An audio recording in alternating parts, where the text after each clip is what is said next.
That's it for today. Thank you so much for participating in the program. We're on tomorrow morning at 8:30. Have yourself a safe day. Thank you. I'm John Michaels. Bye-bye. I'm Grace Elvis. Bye-bye. Across the world, the lakes that boast monsters also attract posses of intrepid pursuers, ready to take to the water at the drop of a hat.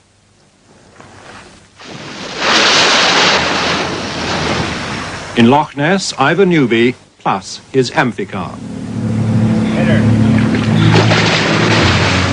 In Lake Okanagan, a midnight vigil by 60 divers in search of Ogopogo. There have been red submarines, yellow submarines. A big game hunter, four-armed with a monstrous cage. In Sweden, a trap for the monster of Lake Storsjö, baited with a pig. And in Japan, sake to inebriate Issy, the monster in Lake Ikeda. And the reigning Miss Hibiscus to inaugurate an Issy observatory with round-the-clock surveillance.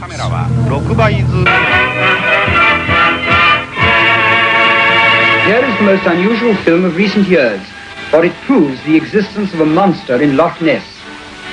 The loch is 21 miles long, 1.5 miles broad and 900 feet deep.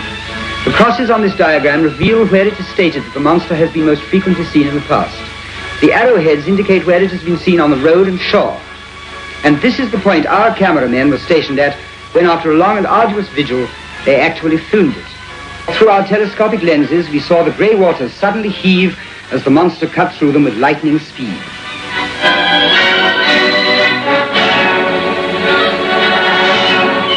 Climatic conditions and exposure day and night to bleak and stormy weather affected our film, which accounts for the misty results. But this is unimportant in comparison to the achievement of filming the monster itself for the first time in history. This film was taken in 1936, 2 years after a London surgeon, R. Kenneth Wilson, snapped the most famous Loch Ness picture of them all. Also in 1934, this strange photograph. Is it a flipper? Metal worker Hugh Gray took this after church one Sunday. And in 1951, Lachlan Stewart's classic picture of the humps. Does this dawn picture show a monster or a wave? Is this the monster's flank or just a fake? And does this 1977 picture show the monster's head and neck? 50 years of photographs have served only to deepen the mystery, yet the eyewitnesses are insistent. In this boat, a handful of the 3,000 people who've now reported seeing the monster. Alex Campbell, water bailiff on the loch for 47 years, who believes he's seen it 18 times. Peter McNabb, a banker from Irvine, who took a famous picture in 1955. Accountant Peter Smith and his wife Gwen from Luton, who in 1977 took the most recent film. I was stunned, taken aback, shut my eyes 3 times to see that I wasn't imagining things, and then the head, neck, huge hump body, perfectly clear without any doubt, and I knew right away that that creature was scared because of its behavior. The head was growing like that, quite, whoa, fantastic. And then I realized itself. The trawlers were present. As soon as the bow of the first trawler came within my line of vision, naturally it was within its line of vision. Oh, heavens. Plunged out of sight, gone.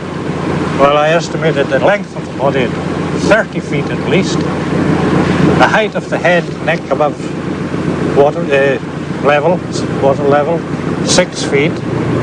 And the colour of the skin was grey. I saw something beginning to surface. And in a state of very great excitement, took down the camera, fitted on the long focus lens without looking at anything. By the time I looked up, this creature was showing a black, undulating, or rather a dark-coloured, undulating creature, a live creature. I lifted the camera, took this shot, which was naturally rather hazy because I had to hold this long focus camera. There was camera shake, excitement, and all the rest. In the picture is the tower of Urquhart Castle. I understand it's a 40-feet high tower, which gives an excellent impression of the overall length of the monster. It's been estimated at between loosely 30 and 40 feet.